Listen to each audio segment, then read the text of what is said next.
Bonjour bien-aimés dans le Seigneur. Ce matin, nous sommes en train de lire 1 Corinthiens chapitre 8, les versets 1 à 13. Donc tout le chapitre. Pour ce qui concerne les viandes sacrifiées aux idoles, nous savons que nous avons tous la connaissance. La connaissance enfle, mais la charité édifie. Si quelqu'un croit savoir quelque chose, il n'a pas encore connu comme il faut connaître. Mais si quelqu'un aime Dieu, celui-là est connu de lui. Pour ce qui concerne de manger des viandes sacrifiées aux idoles, nous savons qu'il n'y a point d'idole dans le monde et qu'il n'y a qu'un seul Dieu. Car s'il est des êtres qui sont appelés Dieu, soit dans le ciel, soit sur la terre, comme il existe réellement plusieurs dieux et plusieurs seigneurs.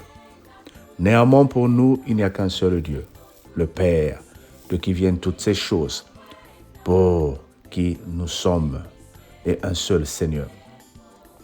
Jésus-Christ, par qui toutes choses et par qui nous sommes. Le verset 7, pour cette connaissance n'est pas chez tous.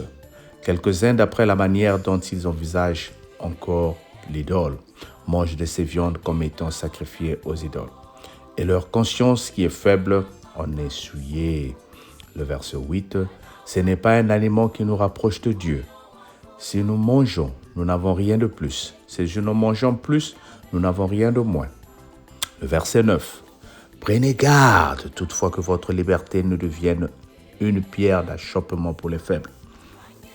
Car si quelqu'un te voit, toi qui as de la connaissance, assis à table dans un temple d'idole, sa conscience à lui qui est faible, ne portera-t-elle pas à manger des viandes sacrifiées aux idoles? Ainsi le faible périra par la connaissance, le frère pour lequel il est mort.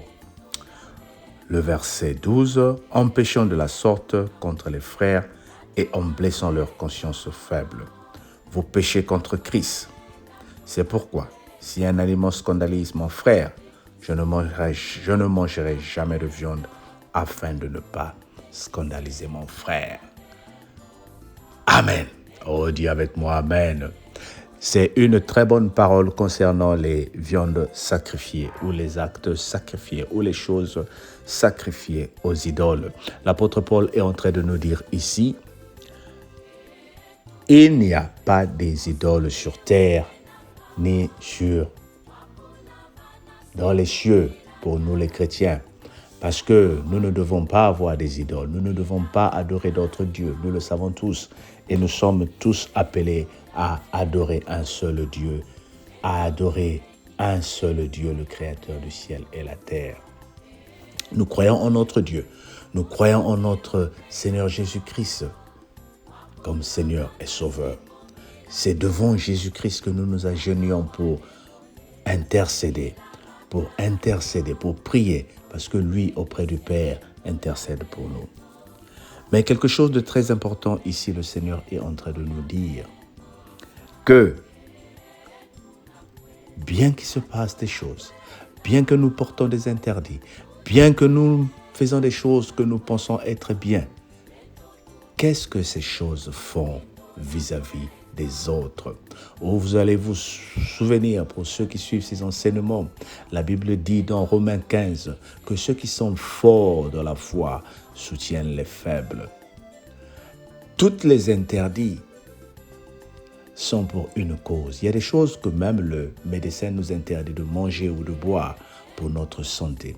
Sur le plan spirituel aussi, il y a des choses que nous arrivons petit à petit à abandonner.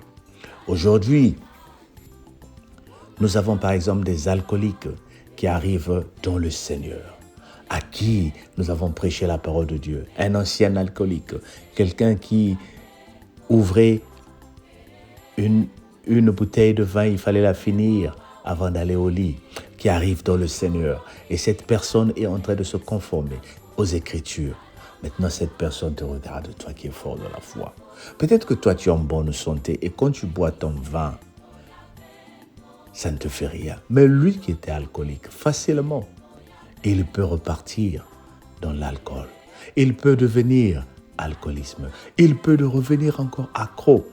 Parce que les gens nous prennent comme exemple. Voilà pourquoi souvent ça m'attriste de voir des gens qui se disent frères et sœurs dans le Seigneur, mais qui exhibitent ou qui montrent, qui démontrent dans les réseaux sociaux comment la fête était grande, en train de se souiller la gueule, en train de se mettre dans le ventre des choses qui ne peuvent pas nous permettre de se concentrer. Cela ne veut pas dire que nous sommes en train de dire qu'un chrétien ne doit pas toucher des choses qu'il pense être bonnes. Mais toi qui es devenu frère dans le Seigneur, toi qui es devenu diacre, toi qui es devenu intercesseuse, qui es devenu intercesseur, comment tu te comportes vis-à-vis de ceux qui sont faibles devant toi? Ce n'est pas seulement boire. Aujourd'hui, il y a beaucoup de choses que toi tu fais que les autres copient facilement. Le fait qu'ils voient que toi, une sœur dans le Seigneur, continue à étudier, à utiliser un langage très fort, eux aussi ils vont se dire, moi aussi je peux insulter, je peux utiliser un langage fort. Le fait qu'ils te voient te taper 10 bouteilles de bière, lui aussi va se dire, mais c'est normal, ma soeur le fait, moi aussi je le fais. Ne me prends pas mal, bien-aimé. Je ne te dis pas de ne pas faire ou de ne pas manger ou de ne pas boire ce que tu aimes. Mais fais-le consciemment. On ne te demande pas de te cacher. Tu es libre de faire ce que tu fais. Mais n'oublie pas, une fois que tu as accepté le Seigneur, tu deviens un modèle. Tu deviens un modèle pour les autres. Et les autres sont appelés à prendre ton exemple. Voilà pourquoi nous disons que nous qui sommes dans le Seigneur, nous qui avons accepté la parole de Dieu, nous nous surveillons. Nous voyons qu'est-ce que tu publies sur les réseaux sociaux. Tu pries avec nous. Qu'est-ce que tu fais quand tu es au travail? Parce que ces choses-là ont l'impact de l'image que toi tu représentes. Oh, c'est toi qui interviens au nom de la cellule de prière à la gloire de Dieu. C'est toi qui interviens au nom de l'église évangélique du Congo. C'est aussi toi qu'on retrouve en train de voler quelque part. C'est aussi toi qu'on trouve en train d'insulter quelque part. Tu ne vois pas que tu es en train de dénigrer l'image de notre Dieu. Il faut que nous réalisons que nous sommes devenus des modèles. Quel que soit ce que tu fais, quel est l'impact de ce que tu fais dans la vie des autres? Je parle des faibles. Tu vas dire, mais c'est ma vie, pourquoi me copient-ils? Mais oui, ils doivent te copier parce que tu es devenu un modèle, bien-aimé dans le Seigneur. Oh, toi, tu es devenu un modèle dans la vie d'un frère. Tu es devenu un modèle dans la vie de tes enfants. Tes enfants te voient aller à l'église tous les jours. Tes enfants te voient prier tous les jours. Mais qu'est-ce que tu fais après avoir fini la prière? Est-ce que tu es chrétien ou chrétienne juste pendant les moments de prière? Comment tu parles à ton mari devant tes enfants?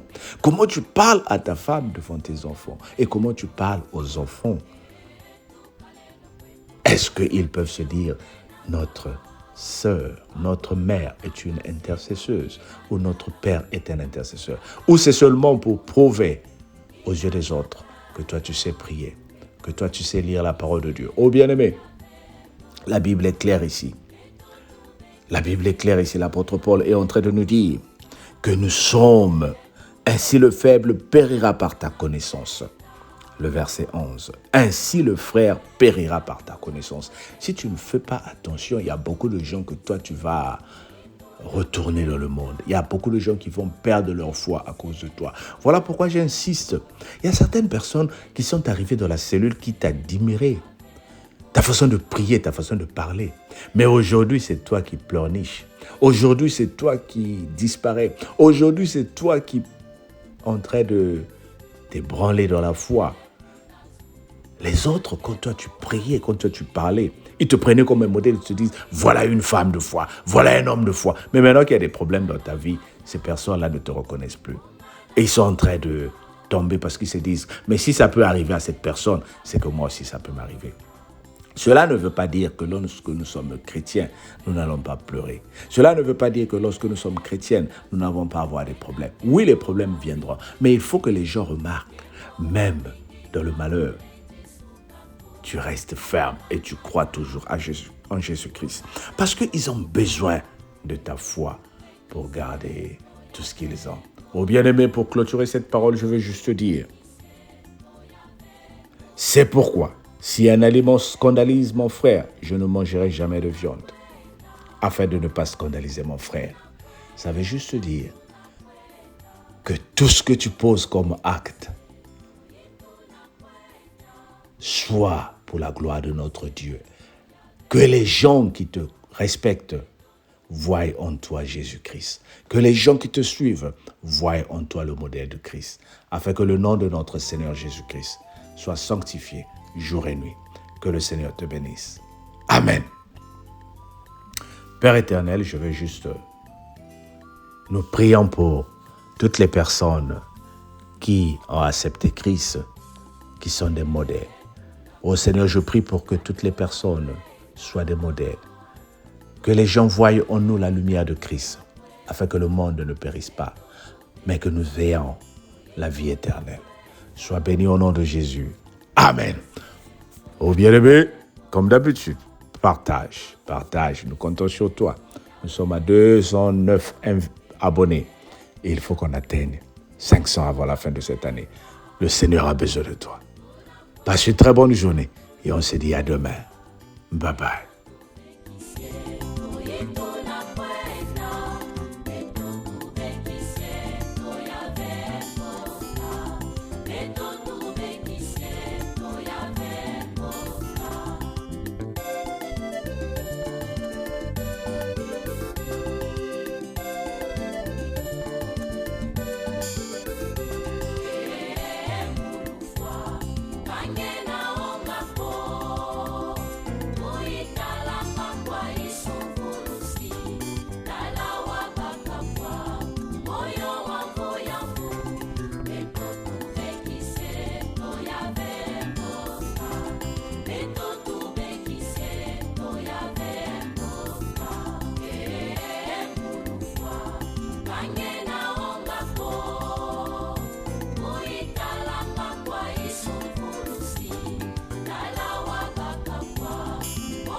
Hakuna